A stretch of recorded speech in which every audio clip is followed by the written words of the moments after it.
Going to tell a story. Huh? Okay. Change plans. We must. Why don't you stand behind me and whenever your turn you go up front. That works too. All right. Good idea. We got this together.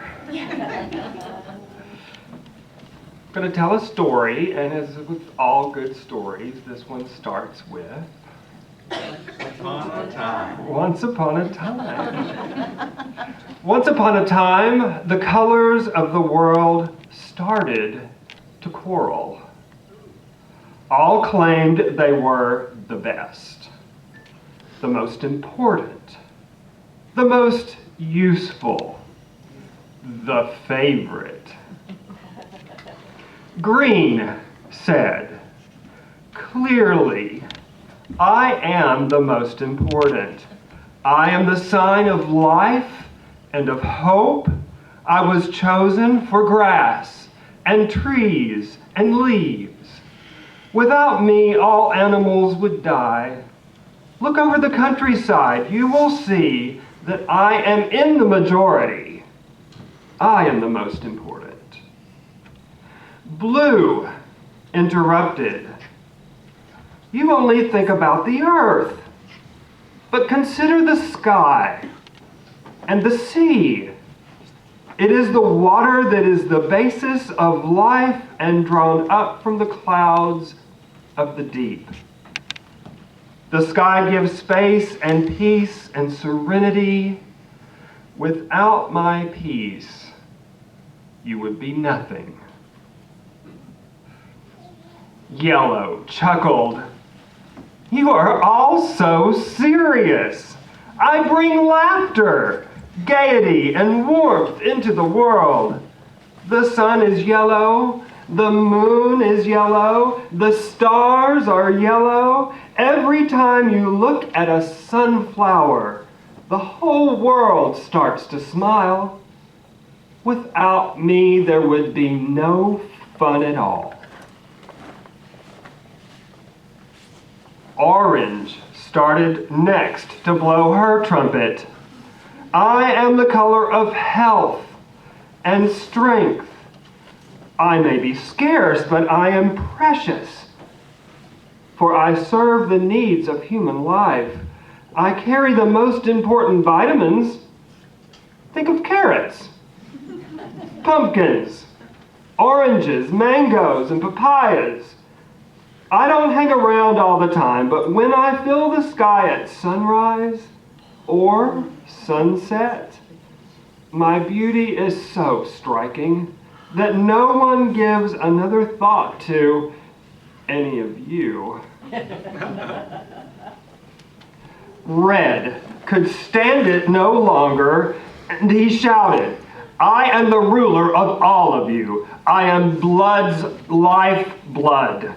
I am the color of danger and bravery. I am willing to fight for a cause. I bring fire into blood. Without me, the earth would be empty as the moon. I am the color of passion and of love. The red rose, the poinsettia, and the poppy." Purple rose up to her full height and spoke with great pomp, "I am the color of royalty and of power. Kings and chiefs and bishops have always chosen me, for I am the sign of authority and wisdom.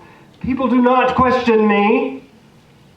They listen and obey."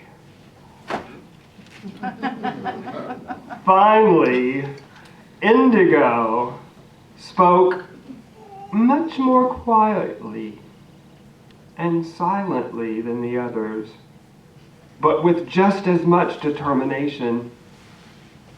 "Think of me. I am the color of silence. You hardly notice me. But without me, you all become superficial. I represent thought and reflection, twilight and deep water. You need me for balance and contrast, for prayer and inner peace.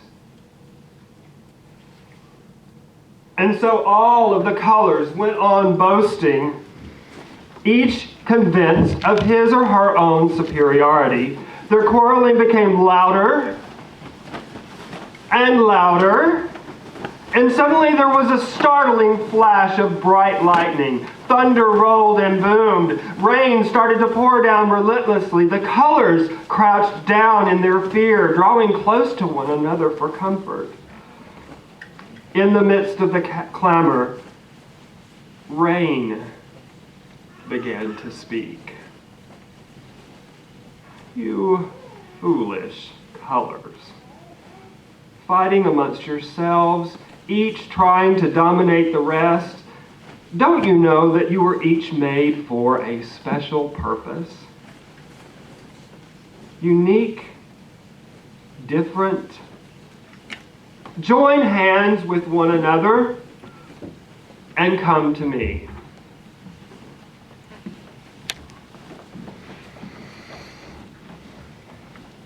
Doing so, all of the colors united.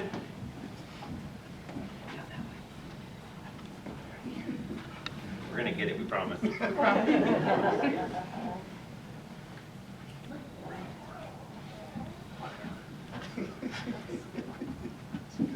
I should have used this to cover up.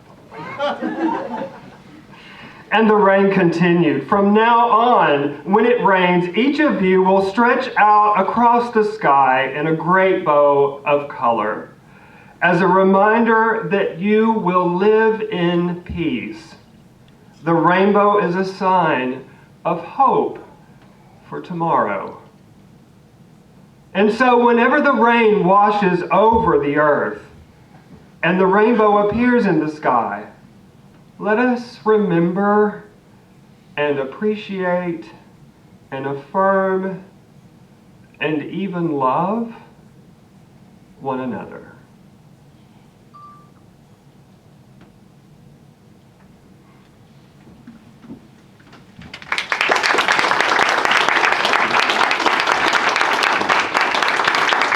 Good morning.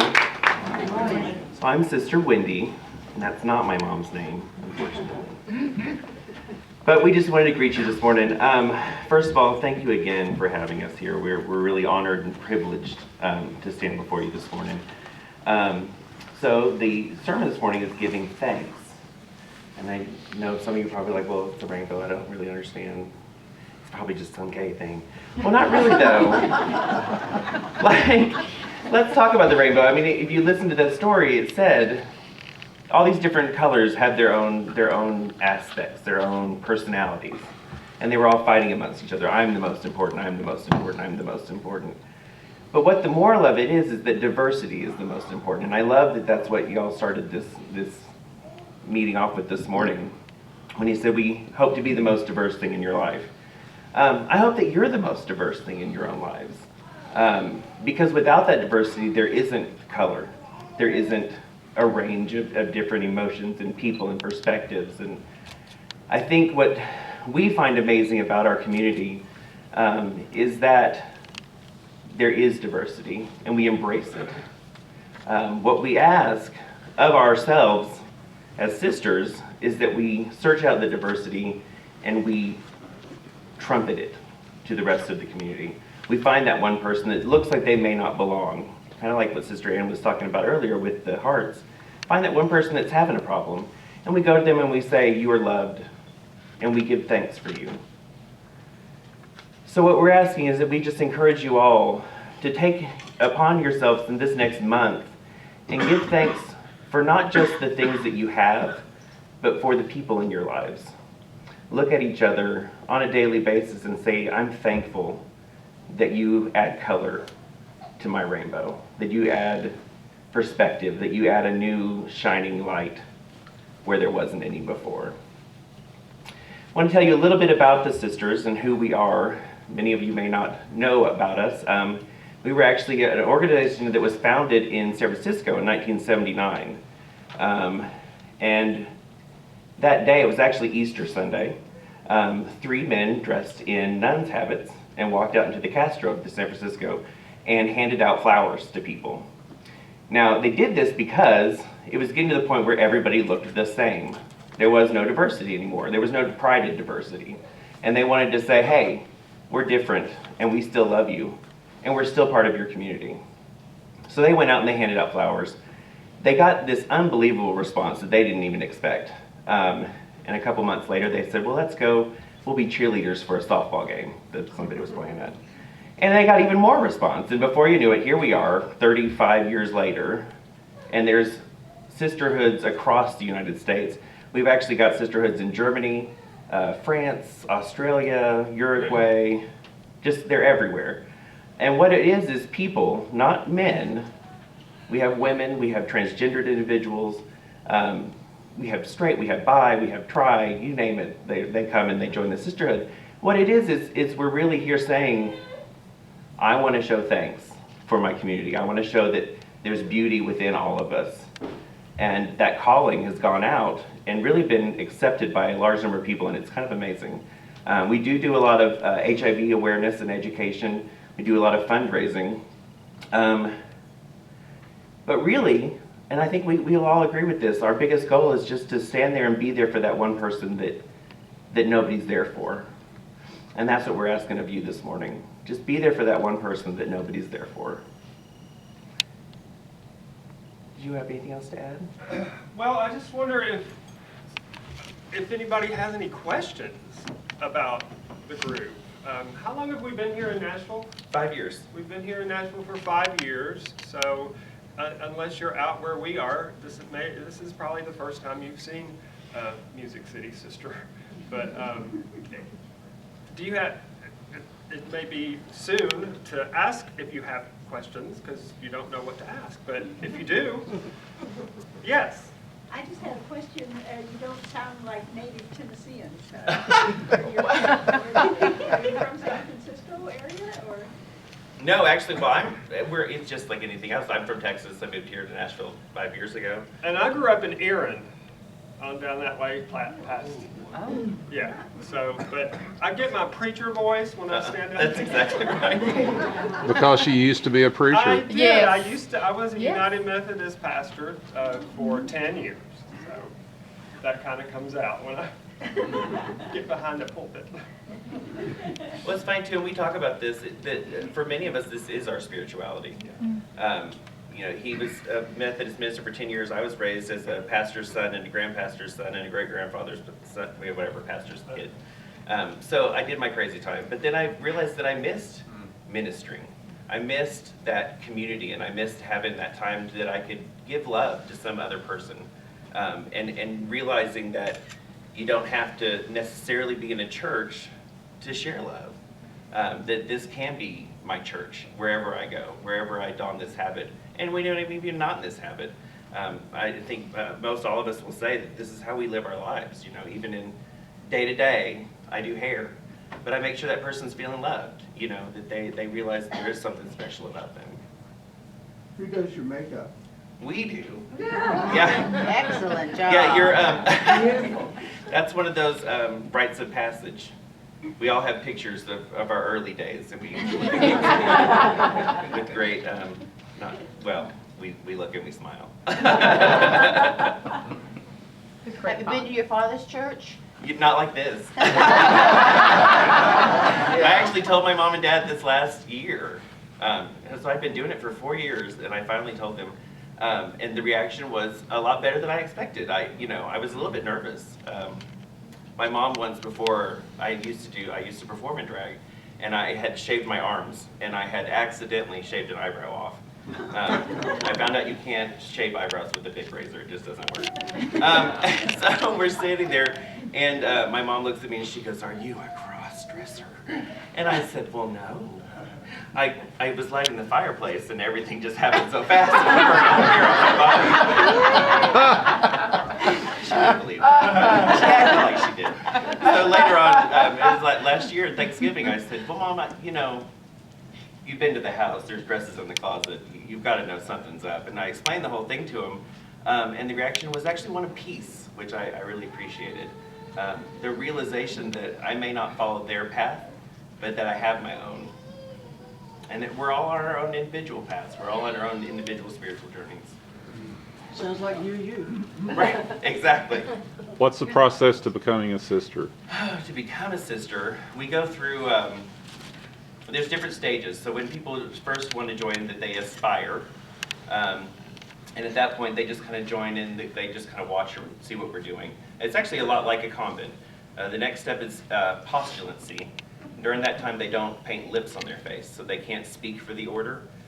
They don't wear a veil. They just wear a little nun's cap, and they, just kind of watch around and follow and watch and learn. The next step is novicehood. When you see novice Sister Terry here, she's wearing the white veil. And at that point, they're given lips, so they can speak for the order, but they are still in that, they have one more step. So that part is like 6 months long at least, and they have to do some kind of project for the community or for the sisterhood. A lot of times they'll throw a fundraiser, or they'll just organize some big event just to show that they can work with the house and work with the community. And then after that, they're raised to what we call black veil, even though I'm wearing a red one. But basically at that point, we're fully professed for the house. We are a 501c3 organization. We have a board of directors. We do all that fun stuff. Do you have women too? We do. They dress in the Yes, nuns? yeah, we sure do. How many of you are there? That's what I want to know. Here in Nashville, there's 20 of us. Yeah, the house in San Francisco, I believe, has about 95. Wow. Yeah, it's real big. How many houses are there in the United States? At least, what, so, I would say probably at least 25 to 30 houses in the United States. I mean, pretty much every major city. There's about 5 in California. We've got Seattle, Portland, Oklahoma City, Tulsa, Dallas, Austin. Houston's got one starting up, San Antonio, New Orleans, Atlanta, Louisville just got a new house. Yeah, Orlando, Tampa Bay, South Beach, New York City. I mean, we're all over. John, I wish you could see them. There's a question in the back corner. When you drive, are you in full dress, and if so, what kind of responses? Thank God there's no laws about causing accidents in makeup. But, we actually, it's funny, especially we talk about, typically we're out in the evening. So this is a treat for us, being out in daylight. One of our big mottos is it'll be dark and they'll be drunk. It's fine if you don't get your makeup. This is not one of those moments. I don't believe, and if you are, that's totally fine. You'd be prettier.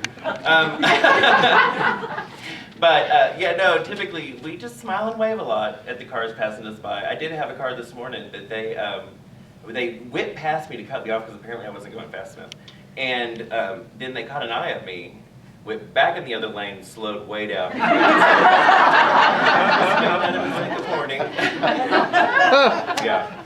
But it does somewhat bring up a question. We do try to travel when we can in at least pairs for safety reasons. Because being different can result in some pretty bad deals. So we are conscious of that and talk about where we're going to be, where we're going to meet up, and hold each other accountable to that pretty tightly. I will say, yeah, we call ourselves a sisterhood, and we mean that. It's a family, and we've all got a crazy aunt or two, but we still love them. And we're the same way. We're a family with all that comes with being a family. We are a family, and we do watch out for each other, which is really nice. We have a couple rules. We're not allowed to go in public and face if there's not going to be at least 2 other people with us. And it not necessarily in face, but they have to know what we're about, so that they can say, hey, this is what's happening over here, and whatever. So we do make sure that occurs. You run into Fred Phelps lunch anywhere?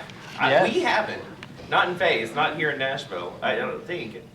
They have some sections out at that were out at Right. Pride. Yeah. Oh, that's and true. we've Some had factions, some yeah. interaction with that. No, I haven't. Yeah, we did.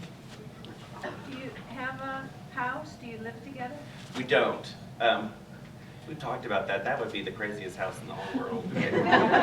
There'd be just powder and glitter everywhere. We wouldn't have to do anything to get the makeup on. We could just lay down on the floor and roll around. Ready for this call? It's true. Do you have any stories that you could share about working with people as they're kind of discovering that gender is a construct and that maybe their original understanding of gender doesn't fit with their own internal monologue about gender and how they can get helped towards that discovery? Definitely, and that's, I think, it's a good point. One of the biggest things that we do is listen. You know, none of us are trained therapists, we're not counselors, we're not any of those things. We're listeners. We're listeners and we're lovers. I think those are the two big things that we do. But it's interesting that you say that because we have had a lot of people that do discuss one of the things that we do say, the Sisters of Perpetual Indulgence and what we do is a form of drag, but we don't wear breasts, we don't shave anything, and we don't tuck. So those are some of the big things that we literally are kind of the other. We embody the otherness, and it is interesting to see. I think even I'll speak for myself. Once I started doing this, and I really got super involved and I had all these clothes and I was, really going at it, I realized that I had my own gender role constrictions. That it's okay to wear a skirt. Like, actually, this is pretty comfortable. Like, there are moments that I realized how much I put constraints on myself, and that has allowed me to be freer with others. I was standing in Sephora the other day, and I had a little guy come up to me, and he was wearing mascara and eyelashes and blue lipstick and had his hair curled up real pretty, and I just gave him a hug and I said, I'm thankful that you're you and you're that proud of yourself and you're that able to be out in public. I mean, not all of us have that ability. So really it's more of that just embracing people where they are and who they are. I went to my first Pride, Nashville Pride, in 2009, and I actually experienced that with my family. My partner of several years and my 3 children went, and I kind of felt, I didn't know what to expect from the day. Was a little nervous about it, more so than even my kids. And they were from a previous marriage, but we were fortunate enough that we were able to raise them. So it's been a wonderful, wonderful thing. They're all, last one went to college in the fall, so almost done. But anyway, back in 2009, we went to Pride, and Sister, she's not here today, but Sister In Your Face walked by with somebody, I don't know who, and I remember this. I leaned over to my daughter Ruth, who had to have been like 13 at the time, and I said, Ruth, honey, don't worry, we're not that kind of gay.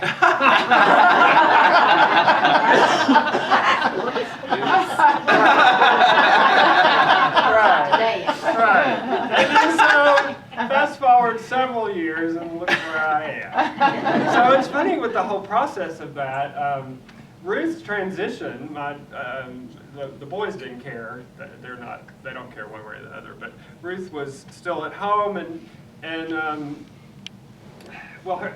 so at first it was like, I get it, I understand what y'all are doing, but this is the one who'll stay out of my clothes. We just happen to be the same size, and she said no. Until she figured out that when I went shopping, she went with me, she could get some clothes too. So then she's like, Dad, let's go to Charm and Charlie's, or Dad, let's go to the mall. Yeah, so that rule kind of broke down a little bit. I tried to give a few of my blouses to my mom, and she wasn't. She realized it. You all have other jobs. What do you do for a living? I actually work for the Upper Room in their web area. Yeah.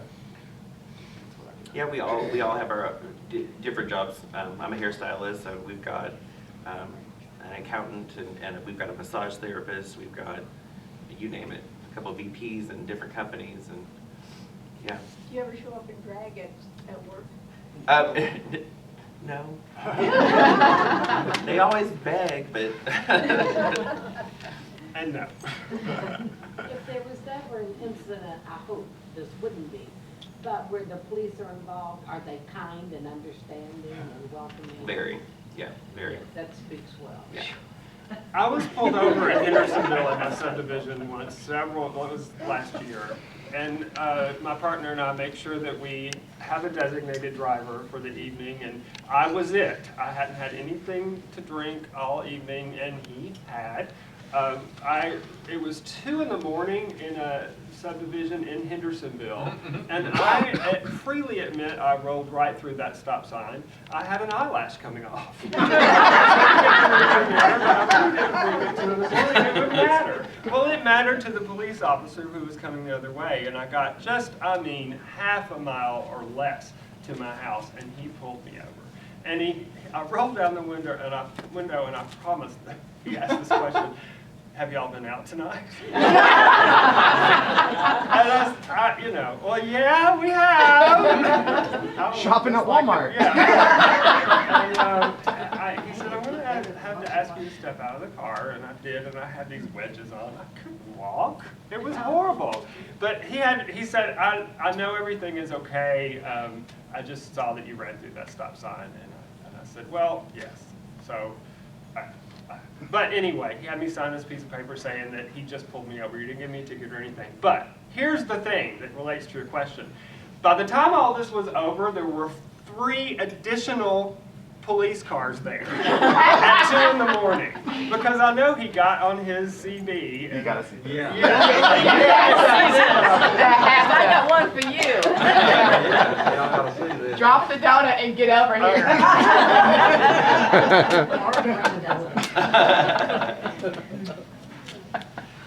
No, you can't. Well, that's all. We just want to say thank you again. We really, really appreciate from the bottom of our hearts you allowing us to come in and join in and be a part of your community today. So thank you. Thank you.